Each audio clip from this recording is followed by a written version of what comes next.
Hello and welcome to Afterlife Topics and Metaphysics. This is Cyrus, and on tonight's video I just want to pose a question for people on this group, on this YouTube page, on the Facebook page. And the question is, do you think society has become less materialistic, more inclined towards supernatural subjects, afterlife related subjects, spiritual experiences, compared to 10 years ago, 20 years ago, 30 years ago, or however far back you can remember? Before I go further, by the way, if we talk about this kind of stuff on this channel, go down, hit that subscribe button, like the video, share the video if you think that this is a discussion to have with other people if it's important. So I want to talk about why I'm bringing this up, what my perspective is.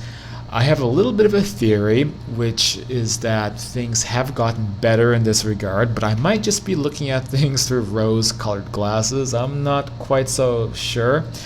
But when I was a kid, I was still using the internet a lot.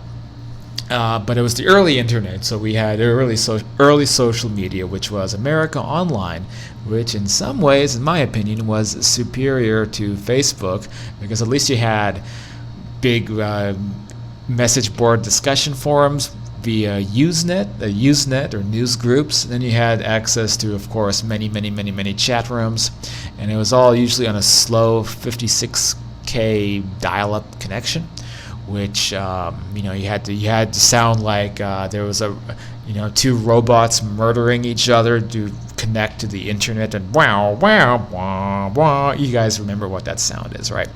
Anyway, so I was a kid back then, and I was on the internet, and I was still engaged to these subjects even back then. And back then there was kind of this fetishization of the icons of what was at the time New Atheism. So people like the late Christopher Hitchens, people like Dawkins, people like James Randi, who seems to still be around on this planet, surprisingly. But back then, this was almost the tail end of their heyday of books like The Selfish Gene and sort of this revolution, if you want to call it that, of rationalism, which is really just a regurgitation of the Enlightenment. But this idea to not only completely dismiss any merits of religion, but to completely dismiss any and all subjects which are not kind of like extreme end of materialism, which is to say that no supernatural, no spiritual, no materialist, nothing that can be non-physicalist. Everything has to come from physical matter. Consciousness is an illusion. Spiritual experiences are all illusions. Life is basically meaningless unless we prescribe meaning to it. This whole philosophy, which has been very influential on society, kind of as a, quote, antidote to religion, which clearly went too far and created this philosophical materialism, right? So the point I'm getting at is that back then it seemed like during the heyday of all these people, it was very difficult to voice an opinion that you supported people's spiritual experiences. NDEs was still kind of a new subject. It had been around since Raymond Moody's books back in the late 70s, but it was still kind of a novel idea. OBEs, I used to read about them and hear very similar discussions like we hear today, even 20 plus years ago, on Usenet groups. Like there was a Usenet group called Alt Out of Body, which featured people having the same discussions, including the usual rancor from skeptics saying, well, if you really went out of your body, then why haven't you won James Randi's $1 million challenge?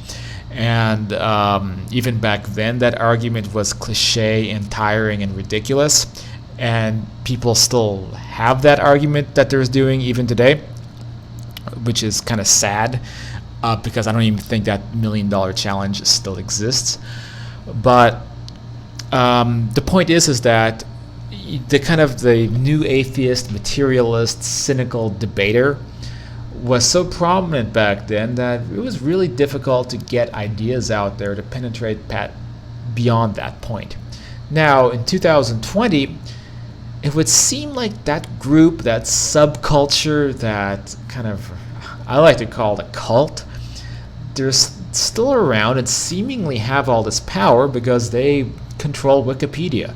So every single Wikipedia article about anything related to, higher purposes in life, spirituality, spiritual phenomena, mediumship, near-death experiences, whatever it might be, out-of-body experiences, all of it goes through a political censorship process. An example is you might look up a historical medium like Leslie Flint. They'll find the one report that some official made that he was a fraud. Like there's a couple cynical SPR investigators who concluded Flint was not real. And then there were other investigators who concluded that Flint was real. And so on like a Wikipedia page for Flint, and I haven't checked it in a long time, just like in any political hit piece, they'll only include the study or the researchers that would agree with their agenda, and they will delete or dismiss any counter evidence. So it's like that very blatant censorship, very blatant political bias to all of these subjects on what is most people's go-to source of information, Wikipedia. So you would think then that in 2020, these people will have won their cultural war against this subject, and everybody would be, obedient little materialists who completely dismiss and ignore everybody else's experiences. So why haven't they won? Well, they haven't won because so many people verify these things on their own independently. They have a spiritually transformative experience, and then they can no longer subscribe to materialism. And then there are so many resources online where they can look up and get the facts about their experience. And then they'll quickly know not to look up on Wikipedia because they don't want to feel like they're being berated and told that they're crazy or delusional or what they experienced wasn't real. So they look for information that is at least accurate based on what they experienced. They're not going to seek out the information or the perspectives that are going to make them feel stupid. So because it's such a personally verifiable subject matter, it would seem that it's impossible for that materialist crowd to win the fight.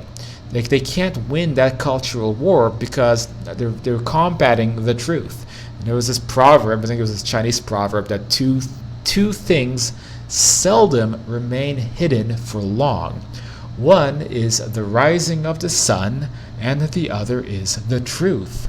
So you may fool yourself into believing that the sun will not rise the next day, but it will, and nothing can stop that. And you can fool yourself into believing that the truth will not eventually come out, but it eventually will.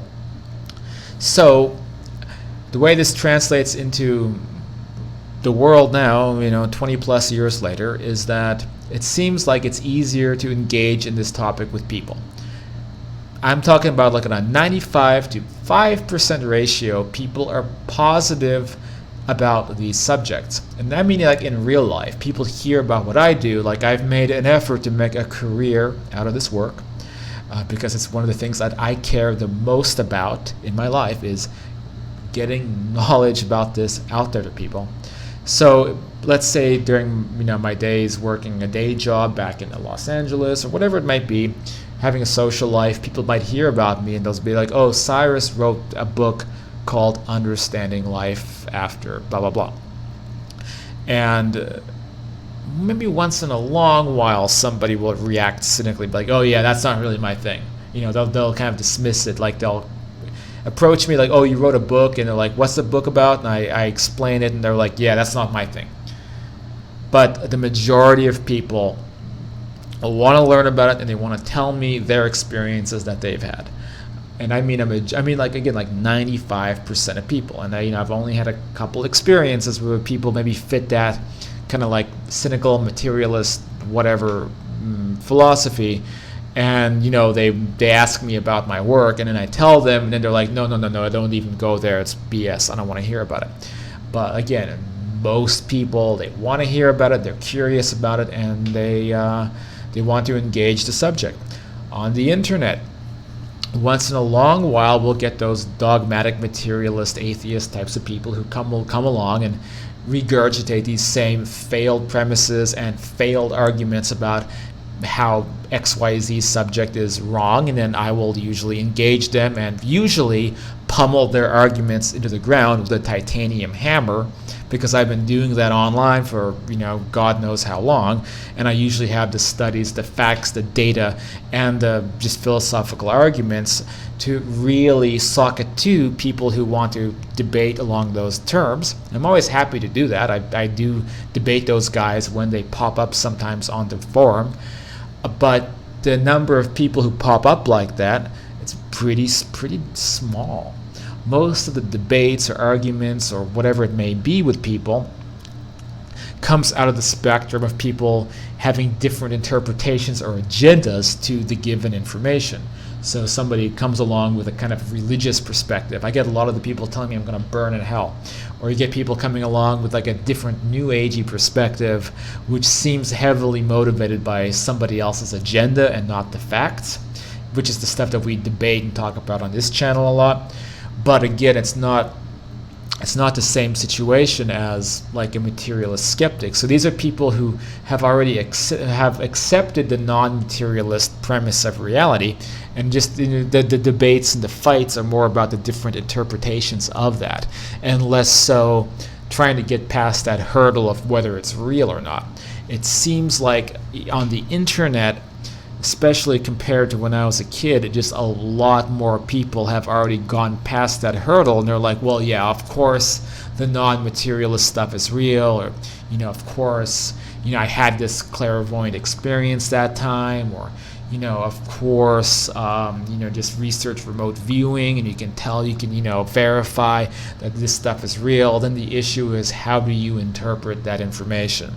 And sometimes you get kind of halfway there materialists who say, yeah, look, remote viewing is real, but it doesn't mean that there's any kind of afterlife, because it's actually your brain that's creating the phenomenon of your consciousness that's going outside the brain. So they're trying to fit a square peg in a round hole, that kind of thing, And sometimes you'll see those guys come along.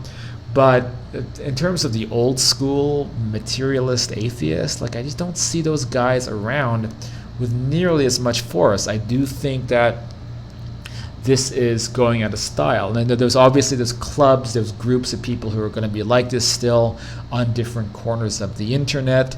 Personally, probably I think fun to mess with, because there's so much confirmatory evidence and available data and studies and information that you can just hit these guys over the head with and watch them scuttle around and practice cognitive dissonance and try to hide from the facts. But they will converge into little subcultures and groups to basically keep each other's opinions supported. And obviously those groups exist, but when it comes to just mainstream normies, I don't think that those guys won the culture war. I think that we are in an age where it is pretty readily accepted that supernatural stuff is real. And that's ultimately my question to you guys watching. Do you think that's the case, or am I way off base? Am I using rose-colored glasses, and is it still pretty bad? So let me know down in the comments what you think about that, and if you've noticed a change dating back, whatever, 10, 20, 30 years, however long you can remember, and maybe we can find some kind of consensus about, what direction things are going. Thanks for watching. If you like this kind of stuff, you can head to afterlifetopics.com, get involved. If you want to help support this work, become a patron over at the Patreon page down below in the description. I've got new projects coming out. Some of those projects actually have a budget attached to it, so special thanks to the patrons for helping keep that going. I have a new channel that is in the works. I'm doing a lot of editing on that channel when I get to spare time, and I think I'll have some more time coming up to push that out a little bit more, so that will hopefully come out in the next month or two. That we'll see.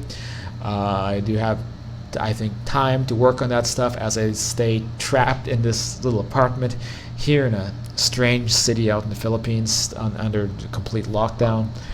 Anyway, thanks for watching, you guys, and I'll see you on the next video.